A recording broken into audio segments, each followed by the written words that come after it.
सार वचन राधा स्वामी वार्तिक भाग 1 दफा 34। अब विचारना चाहिए कि जो लोग नाभि चक्र और हृदय चक्र में ध्यान लगाते हैं वह स्थान असली से किस कदर दूर हैं। यानी जो वह स्थान फतेह भी हो जावें तो जो कुछ के उनको हासिल होगा वह अक्स यानी छाया स्थान असली की होगी।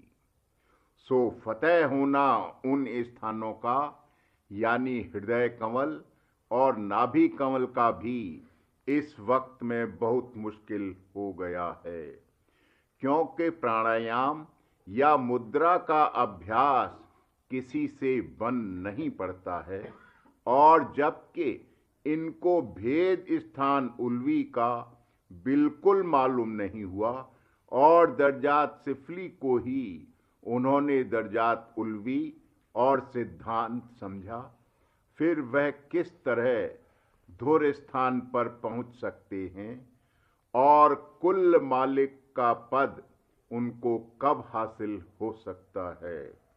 इसी वास्ते संत जो कि सबसे ऊंचे और महानिर्मल और पाक स्थान सत्य नाम और राधा स्वामी पर पहुंचे, फरमाते हैं कि दुनिया के लोग सब भूल और भ्रम में पड़े हैं। मालिक उनका कहीं है और वह कहीं तलाश करते हैं। सो यह तो हाल उन लोगों का है जो कि थोड़ी बहुत अंतर्मुख पूजा और सेवा और ध्यान करते हैं या इष्ट या खट चक्र के बींधने में लगे हैं, और जो बाहरमुखी हैं यानी तीर्थ और व्रत और मूर्ति पूजा में अटके हैं वे तो किसी गिनती ही में नहीं हैं, यानी बिल्कुल गफलत और अंधेरे में पड़े हैं। और जो उसी काम में लगे रहेंगे और खोज असल मालिक का नहीं करेंगे तो सच्चे मालिक का पता और दर्शन हरगिज हरगिज नहीं पावेंगे। दफा 35। खट चक्र यानी गुदा चक्र से सहस्दल कमल के नीचे तक 6 चक्र गिनती में हैं।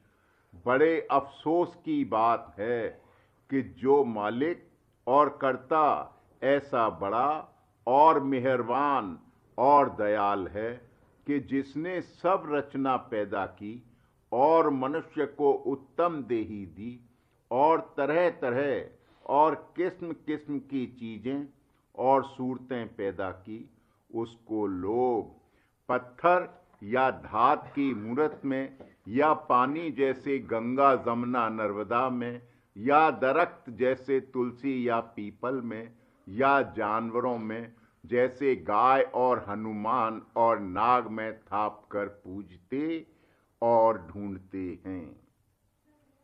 इन सब से तो प्रत्यक्ष सूरज और चांद और इंसान खुद आप ही बड़ा है, तो मालिक की पैदा की हुई चीजों को खुदा और मालिक समझकर पूजना और असल मालिक का खोज न करना, बल्कि अपने हाथ से बनाई हुई चीजों को आप ही पूजना किस कदर गफलत और नादानी और बेपरवाही जाहिर करना है कि उत्तम नरदेही पाकर उसको मुफ्त बर्बाद करके अधम गति को पाना और 84 की नीच जोनी और नरकों में जाना, इससे बड़ा गुनाह और पाप जीव की निस्बत और क्या होगा।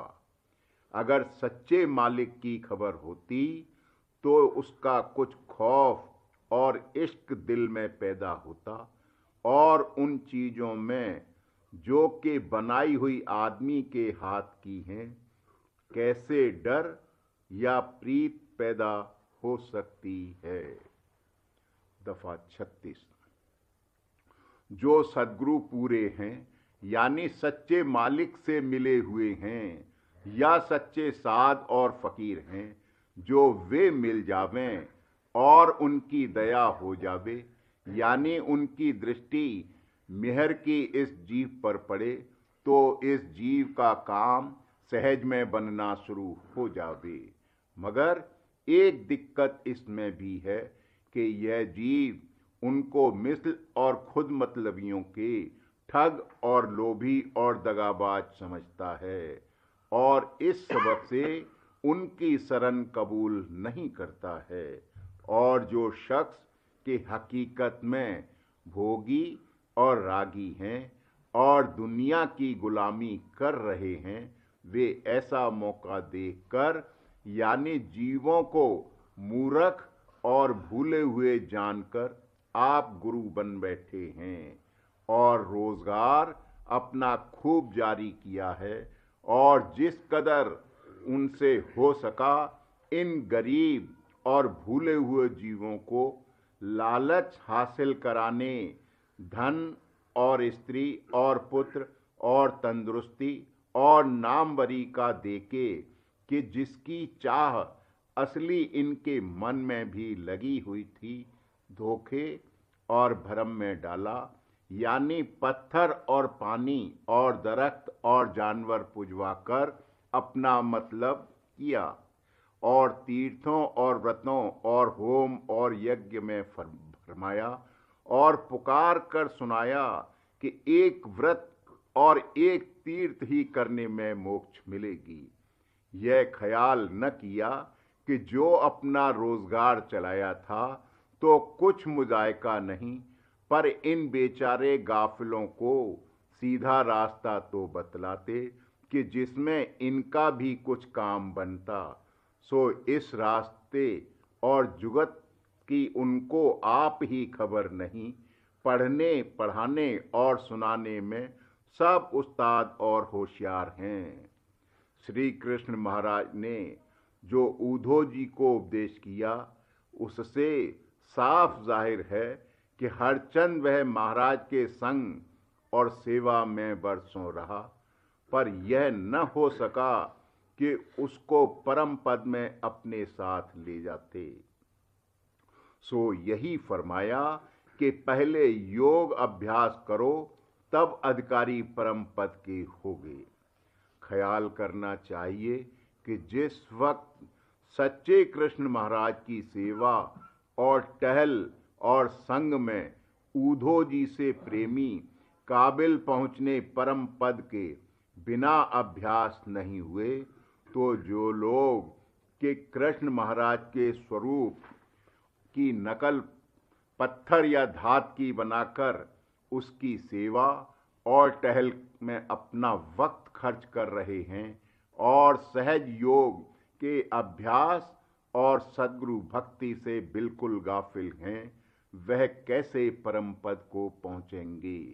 और इस पर भी यह हाल है कि गोसाई और पुजारी से लेकर यात्रियों और पूजने वालों तक कोई बिरला सच्चे दिल से निश्चय मूरत का दुरुस्त रखता है, नहीं तो दुनिया की मूरत को यानी माया और उसके पदार्थों को सब लोग पूजते हैं और पुजवाते हैं।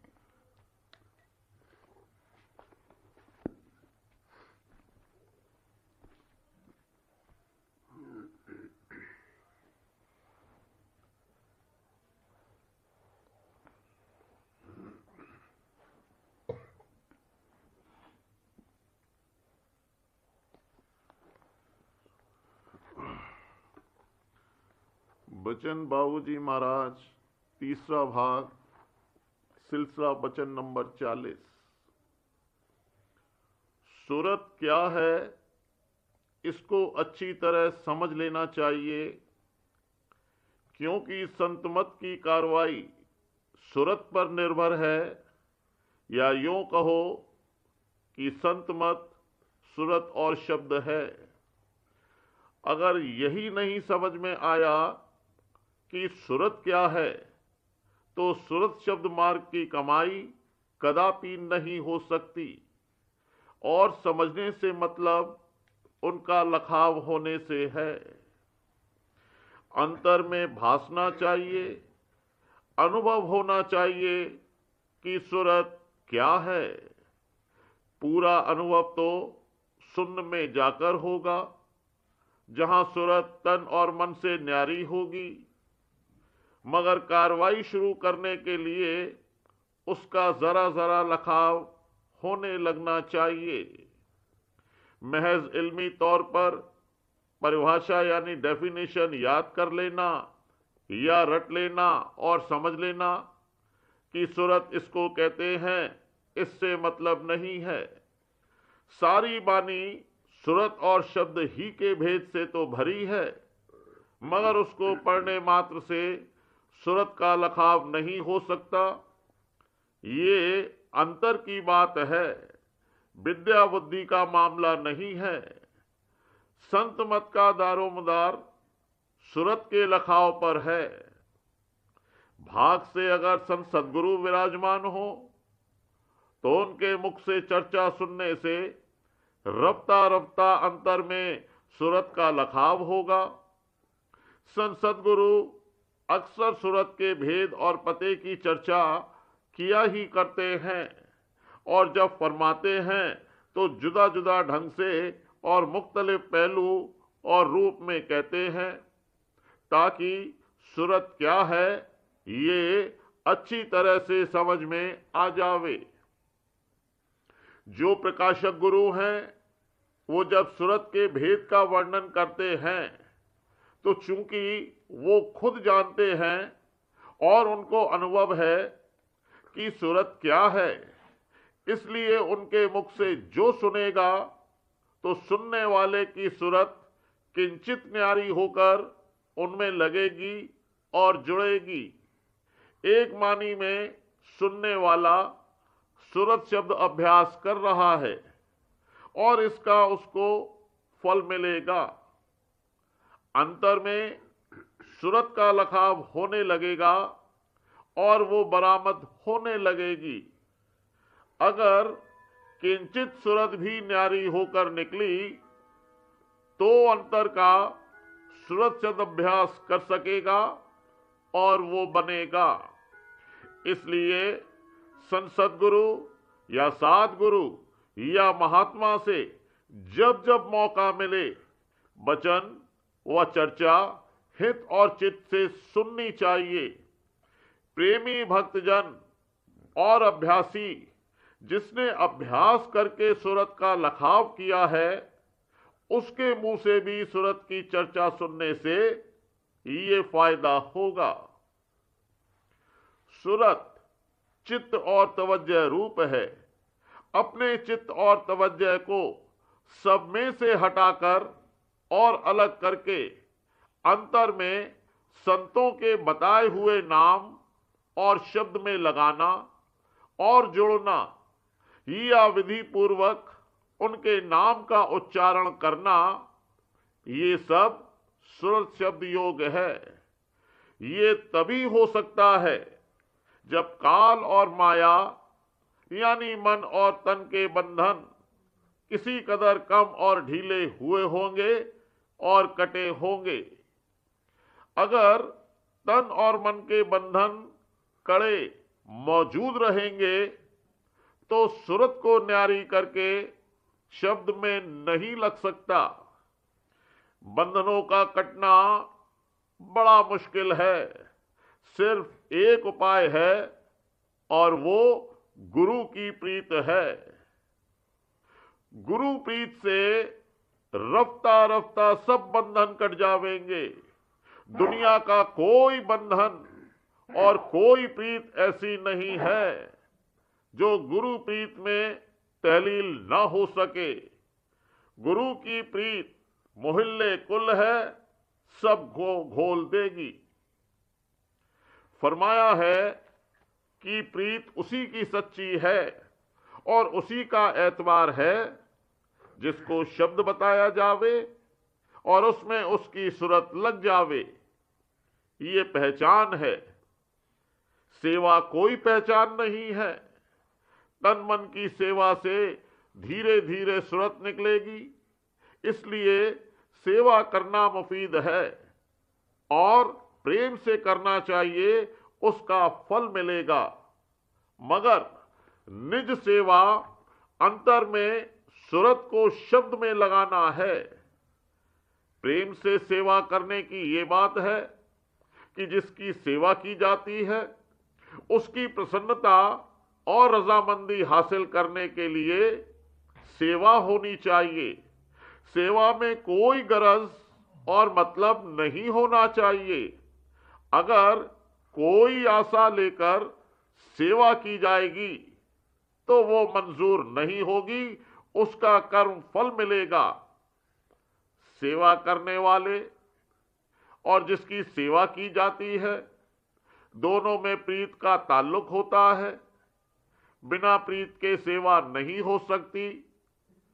जो भी कोई किसी किस्म की सेवा करता है उसके दिल में थोड़ी या बहुत प्रीत होती ही है और सेवा से वो बढ़ती है। ऐसा तो शायद ही कोई शख्स होगा जिसके दिल में बिल्कुल प्रीत ना हो और सिर्फ कपट भक्ति कर रहा हो। कपट भक्ति मंजूर नहीं होगी। कपट भक्ति कुछ काम ना आवे, सच्ची कच्ची कर भक्ति। सच्चे और गहरे प्रेमी भक्तजनों का ये हाल है कि उनको सेवा में इस बात की खबर और पता भी नहीं होता कि हम अपना तन मन लगा रहे हैं या कि धन खर्च कर रहे हैं। इसका ये मतलब नहीं है कि वे बेहोश हैं और कुछ पता नहीं है कि हम क्या कर रहे हैं। उनको सब पता है, मगर जिसकी सेवा कर रहे हैं वो और अपना सूरत रूप, ये दोनों मुख्य अंग में मौजूद हैं और बाकी सब चीजें गौण अंग में है। सेव्य की प्रसन्नता प्राप्त करना इसका विशेष ध्यान है और बाकी विचार व ख्याल न्यून रूप में है। ऐसी सेवा मंजूर करके मालिक और गुरु को हर्ष और खुशी होती है और उस हर्ष में सेवक भी हर्षित होता है। ऐसी सेवा करना जिसमें सद्गुरु की प्रसन्नता और हर्ष का मुख्य अंग में ध्यान रखा जाए और उनके हर्ष में अपनी सूरत को भी लगाकर हर्षित होना, ये भी सूरत शब्द योग का फल देगा।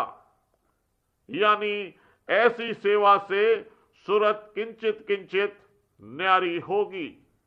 ये जभी हो सकेगा जबकि बेदरेक अपने को मालिक के सुपुर्द करके, और बेदरेक जब भी सुपुर्द कर सकेगा जब दुनिया में किसी चीज में बंधन नहीं होगा या किसी कदर बंधन कम हुए होंगे।